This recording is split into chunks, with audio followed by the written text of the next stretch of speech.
Apam kelinçegimdi жактырбайт. Жашоодо көп кыйналам.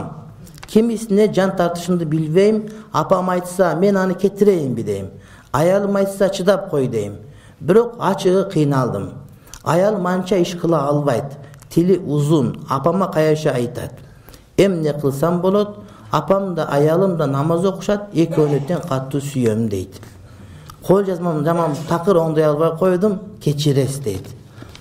Кечиребиз албетте.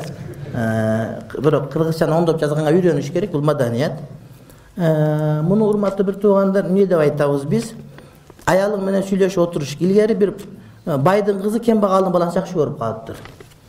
Байдын кызы кембагалдын баласын жакшы көрүп калып. Бала сулуу экен, красавчик экен, сүйүп калыптыр. Анан байдын иш кылышты билбейт экен.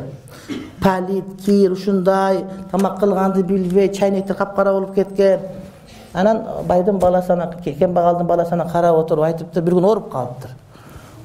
Эмне ооруп десе, ушул чайнек капкара кир болсо көргөндө эле жийиркен ооруп калам.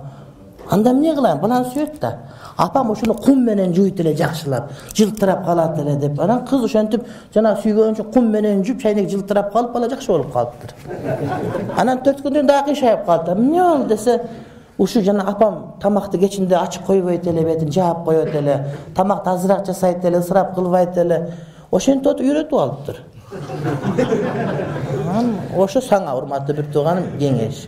Ушундай. Сен сүйсөң, ал дагы сүйдүргөнгө аракет кыл, анан дагы жекече жолуксаң айтып берем дагы бир некелерди иншалла.